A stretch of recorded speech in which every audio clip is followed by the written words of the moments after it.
Hello friends, welcome to my channel Dhanashree classes.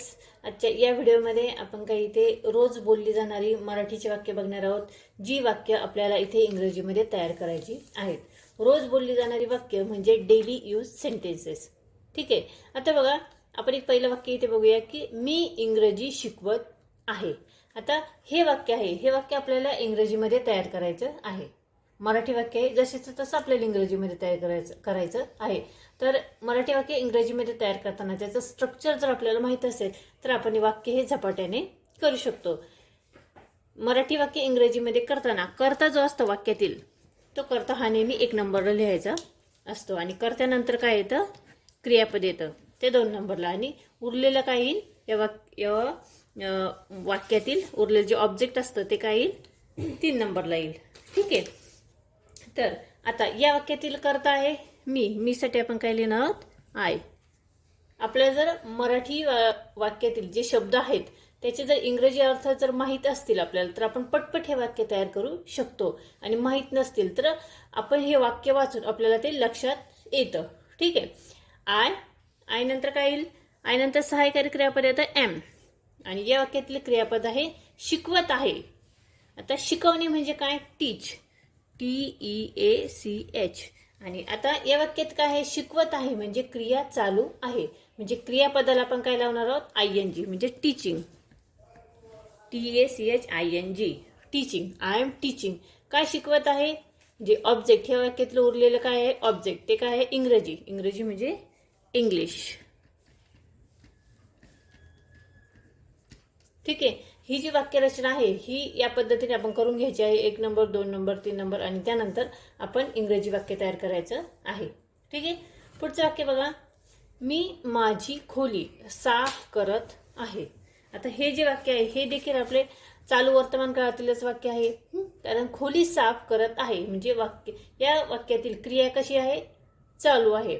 या वाक्यातील कर्ता आपण अगोदर बघूया, मी. ठीक आहे. आपण 1 नंबरला लिहिणार आहोत आय नंतर काय येतं, सहाय्यकारी क्रियापद येतं एम, आणि या वाक्यातील क्रियापद काय आहे, साफ करणे. आता साफ करत आहे, साफ म्हणजे काय, क्लीन, CLEAN, आणि क्रिया चालू आहे म्हणजे क्लिनिंग, ING. क्रियापदाला पण ING लावलेलं आहे. I am cleaning. काय साफ करत आहे, माझी खोली, हे काही 3 नंबरला येईल. ठीक आहे. माझी खोली म्हणजे माय रूम. लक्षात आलंय, अगदी सोपं आहे. पुढचं बघा, मी केक करत आहे किंवा मी केक तयार करत आहे. हे दोन्ही वाक्य घेतलं तर ते कशा पद्धतीने आपण लिहिणार, वाक्यातील कर्ता आहे मी म्हणजे आपण लिहिणार आय नंतर काय येईल, एम. आय नंतर नेहमी सहाय्यकारी क्रियापद कोणतं येतं, एम येतं, आय एम. आणि करत आहे किंवा तयार करत आहे तर बेक करत आहे म्हणजे बेक, BAKE होतं, BAKE. ठीक आहे. आणि आता क्रियापदाला आपल्याला ING लावायचा आहे म्हणजे हा ई आपण काढून टाकायचा आणि त्याऐवजी ING लिहायचं आहे. I am baking a cake, CAKE. बेकिंगचं स्पेलिंग बघा, BAKING. लक्षात आलं. पुढचं वाक्य बघा, मी फुटबॉलचा सराव करतोय किंवा करते. आता मी फुटबॉलचा सराव करते, वाक्यातील कर्ता आहे मी, आपण लिहिणार आय नंतर काय येईल, एम, आय एम. आता सराव करते, सराव करणे म्हणजे काय, प्रॅक्टिस, PRACTIC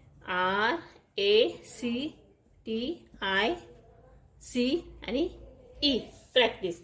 आता या वाक्यातील करते म्हणजे क्रिया चालू आहे म्हणजे या क्रियापदाला काय लागेल, ING लागेल, म्हणून आपण ई काढून टाकायचं आणि पुढे ING लिहायचं आहे. I am practising.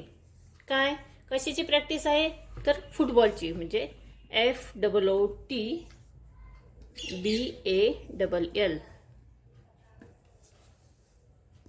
आणि पुढचं वाक्य बघा, मी हे वापरू शकते का. इथे प्रश्नार्थक वाक्य आहे तर या वाक्यातील कर्ता काय आहे, मी आहे. ठीक आहे.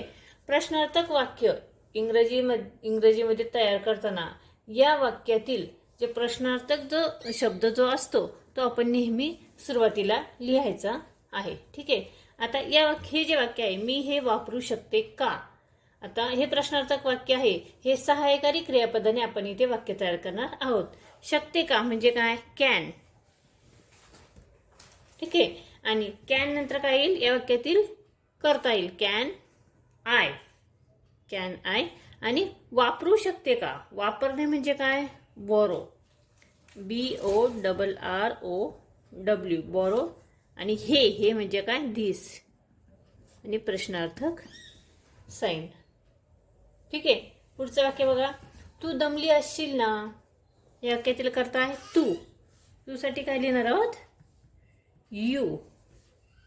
आणि दमली असशील ना म्हणजे you must. You must be tired. TIRED. ठीक आहे. तर अशा पद्धतीने आपण इथे काही डेली यूज सेंटेन्सेस बघितलेले आहेत. अगदी सोपी आहेत. वाक्यरचना लक्षात आली तर आपण ही जी वाक्य आहेत ती अगदी पटपट मराठी वाक्य इंग्रजीमध्ये तयार करू शकतो. हा व्हिडिओ कसा वाटला कमेंट्स करून नक्की कळवा. व्हिडिओ आवडला तर व्हिडिओला लाईक करा, शेअर करा आणि चॅनलवर नवीन असाल तर चॅनल सबस्क्राईब करा. पुन्हा भेटूया पुढच्या व्हिडिओमध्ये.